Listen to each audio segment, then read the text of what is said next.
Your democratically elected governments continuously perpetuate atrocities against my people all over the world, and your support of them makes you directly responsible, just as I am directly responsible for protecting and avenging my Muslim brothers and sisters. Until we feel security, you will be our targets, and until you stop the bombing, gassing, imprisonment and torture of my people, we will not stop this fight. We are at war and I am a soldier. Now you too will taste the reality of this situation.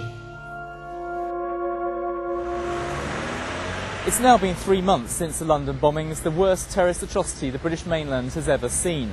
We've been investigating the background of the group's leader, Mohammed Siddique Khan, and tonight we can reveal he had extensive contacts with an international network of Islamic extremists, including Al-Qaeda supporters, which British intelligence apparently missed. 3 out of the 4 London bombers came from Beeston, a poor suburb of South Leeds.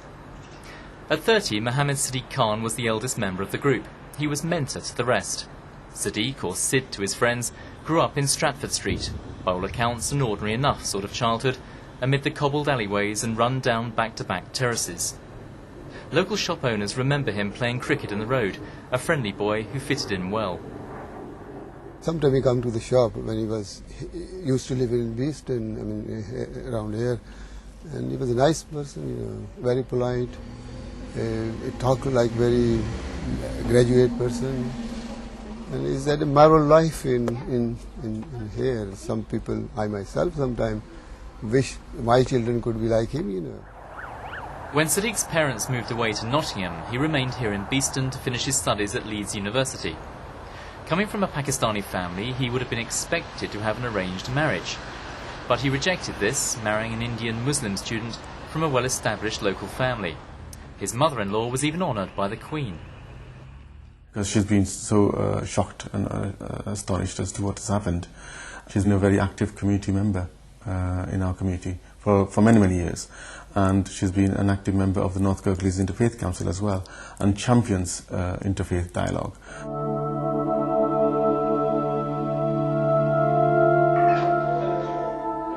Siddique Khan, even in his early 20s, was active in the community, here taking part in a youth awareness programme about drugs, role-playing the part of a bully. Right, I'll catch you two messing around with my brother again and we'll come round to your house until you've had it. Alright, now sit down and don't get funny with me. Later, in 2001, Leeds City Council's Education Department was delighted when he applied for a job as a learning mentor in one of the toughest schools in the area. Those working alongside him were impressed. We agreed to protect the identity of a former colleague because she says she could lose her job for speaking out. We were working alongside children with learning difficulties.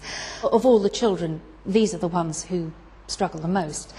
He was so committed. It was heartwarming to work with him. He was so understanding, so trusted by them. And also, he was trusted by the parents. He was a diamond in the school, someone you could turn to and trust. It's a huge moral paradox. But the more you think about it, the more the whole thing is totally paradoxical. But there were cracks in the facade. In 2001, Siddique Khan set up a gym in the basement of the Kashmiri Welfare Centre in Hardy Street. Apparently he wanted to keep youngsters off the streets. But Siddique and a couple of his closest friends were showing a strong interest in Wahhabism, the sect followed by Al-Qaeda. It was felt after a time that they have got different school of thoughts theologically, which was upsetting the main user of the Hardy Street Mosque and the people and neighbours around. Now, Hardy Street is Sunni and they were more towards Wahhabism. And that was felt very strongly among the people. And that was made known to them that, this is, welcome on those things. The Hardy Street Mosque Committee made it clear they had no time for these views. Siddique Khan went on to use a variety of other addresses in Beeston for private study circles where Islamic politics would be discussed. He helped run a gym in this building used by the Council for Youth Project work. And meetings were held here at an Islamic bookshop. One man told us he'd been shown videos of the 9/11 attacks at this store in an attempt to enlist his support for jihad. By 2004, those working alongside him in the school where he was a learning mentor were beginning to notice he was coming under strain. There was a lessening sense of reliability, sickness. He was off sick quite a lot. He wasn't arriving for work and it was put down to sickness. I think it was for weeks at a time, but there were the odd days as well. In the days after the London bombings, the government was quick to portray the bombers as clean skins, people with no intelligence traces or background in terrorism. If true, this would partly explain why the intelligence services had so little information on the bombers and why they failed to prevent the attack. But if you piece together the background and contacts of Mohammed Siddique Khan, the group's leader, then a very different picture begins to emerge, one that raises a serious question. Were the intelligence services charged with protecting national security asleep on the watch?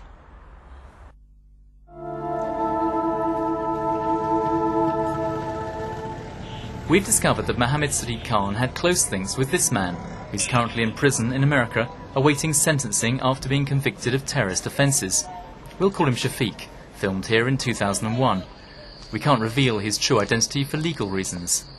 But what we can say, though, is he's an American citizen from New York, who's admitted to being a fixer for Al-Qaeda. Between 2003 and 2004, he supplied night vision goggles, military equipment and camping gear to a high-ranking Al-Qaeda official.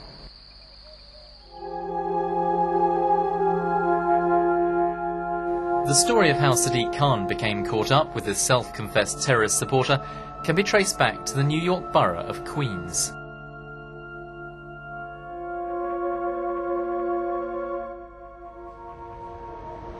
In the mid-1990s, the Queens Islamic Center was taken over by radicals from Hizb ut-Tahrir, who had a base in New York.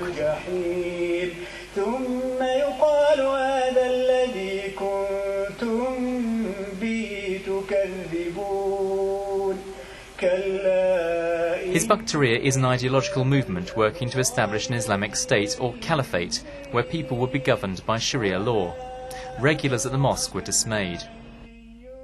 They had their own programs, which was not the direction of the mosque, which was supposed to be like 5 times prayers. Yes, there were 5 times prayer, but then their own meetings here, which general public was not invited. Effectively, the old mosque had been taken over. Yes, absolutely. Eventually, the moderates kicked out the radicals, but before they left, $400,000 from collections went missing. That seemed to be the clearinghouse. But private investigator Bill Warner, who's been researching American Islamists for the past 3 years, discovered that Hizb ut-Tahrir continued to use the address, and in June 2000, advertised a key meeting at the mosque. It appears that they were here recruiting people for al-Mazroum in the UK, with possible movement to Pakistan for further indoctrination instructions, and then on. Just very strange, in the small little neighborhood we're in, that people from the UK would come here. The group invited over from the UK was Al-Mahajroun, the extremist organisation founded by Sheikh Omar Bakri Mohammed.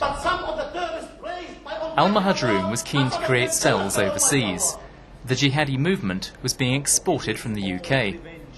Shafiq, the American man who's admitted supplying military equipment to Al-Qaeda, who's now in custody, was a key member of the Queens branch of Al-Mahajroun. We traced his family to this house in Queens, but they didn't want to be interviewed. Could you talk to BBC just for a second? We just want to see if we can interview someone from the Shafiq was a committed radical, so much so that he decided to travel to Pakistan to help set up a new branch of Al-Mahajroun a week after the 9/11 attack, despite the fact that his own mother narrowly escaped death when the planes were flown into the Twin Towers. Anne Bonnard, a Canadian journalist, met Shafiq in Islamabad in 2001 with 2 British members of Al-Mahajroun. They said that they were waiting for the call from Mullah Omar, who was the leader of the Taliban, to go into Afghanistan and join the fight against America.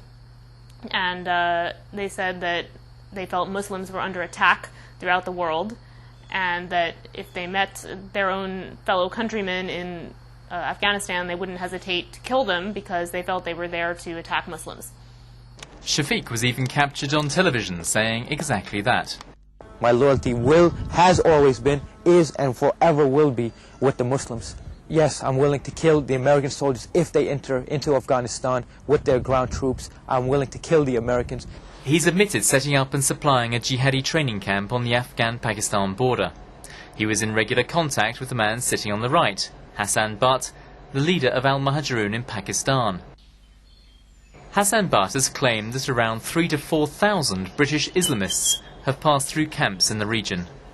When 5 British jihadists were killed fighting for the Taliban in 2001, he was full of praise.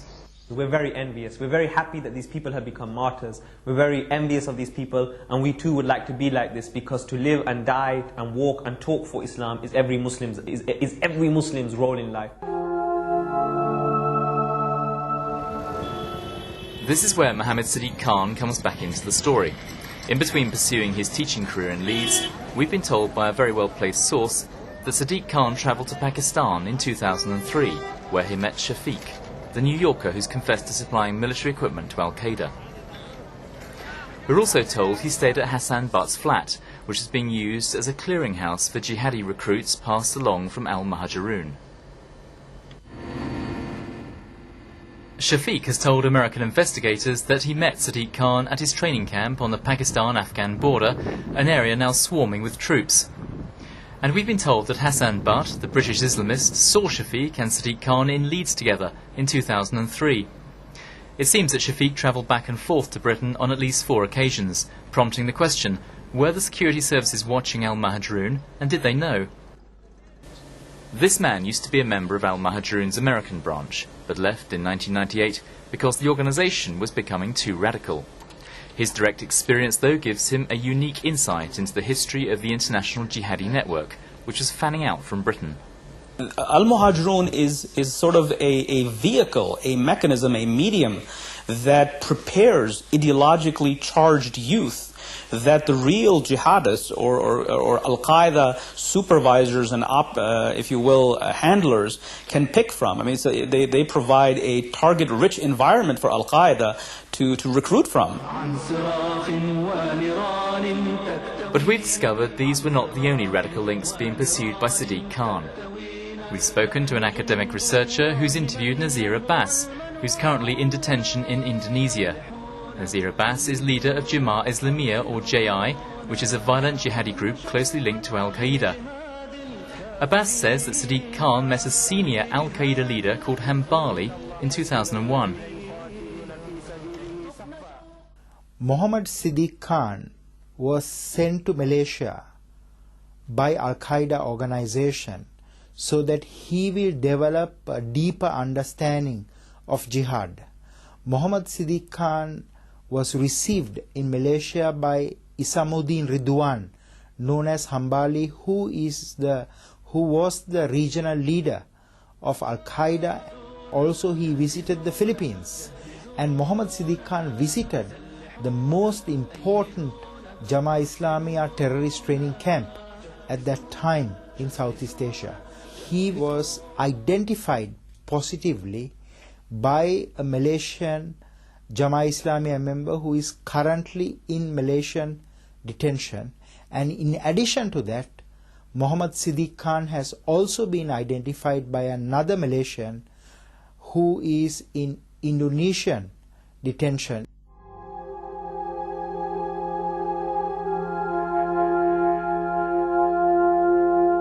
If British intelligence knew nothing of these links, it was because they've had too few agents inside groups like al-Muhajirun, and the radical clerics have been given free rein to recruit terrorist supporters right here in the UK.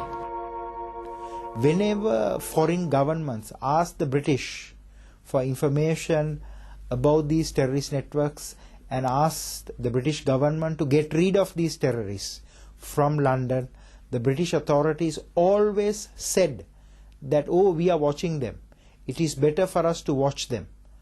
So, in many ways, this problem has been created by the reluctance of the British authorities to act against the terrorist support networks that have existed in the UK for a very long time.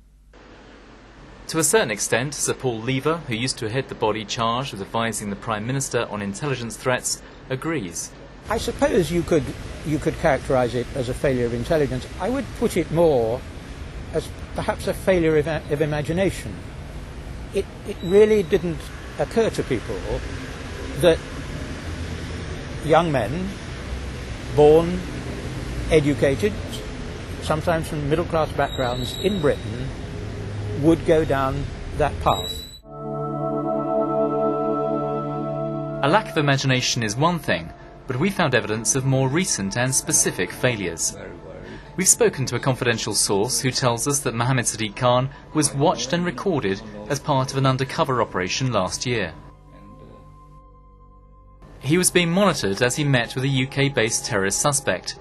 We know the identity of this suspect, but cannot disclose it for legal reasons, so we'll call him Jamal. Our source is a close friend of Jamal. He says he's seen evidence of recorded conversations and photographs of Siddique Khan.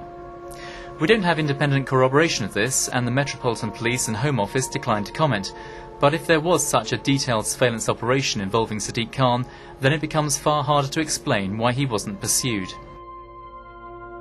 Our source had other potentially vital information. Last year, Jamal was detained by the British authorities. Siddique Khan contacted our source demanding an urgent meeting. He wanted to know what the authorities had found out about Jamal. It looks likely that Siddique was trying to find out whether his own cover was blown. What is even more alarming is that on the 2 occasions our source met with Siddique Khan, Khan was with 3 other men who are not the same 3 who died in the London bombings. This raises the possibility that 3 other associates of Siddique Khan are still on the loose. When Newsnight learned about this, we immediately encouraged our source to disclose the information to the anti-terrorist police. Under the Terrorism Act, this is an obligation. But the man taking the potentially crucial information at the other end of the terrorist hotline didn't seem bothered at all, saying, "No disrespect, but these people could have been anybody." Our source was dismayed.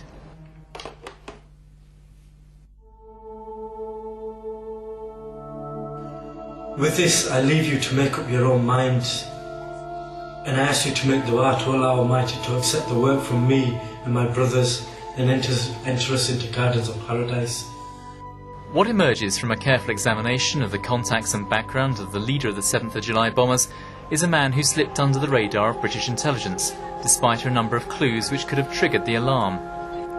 Like many others, Siddique Khan was angry about the deaths of Muslims in conflicts around the world, only he was willing to kill his fellow citizens in protest. Some say it was the work of a criminal lunatic, but it was far more organised than that. Inspiration and technical support came from the international jihadi movement, which has developed right here in Britain. The question remains, are there other Siddique Khans sleeping in the community?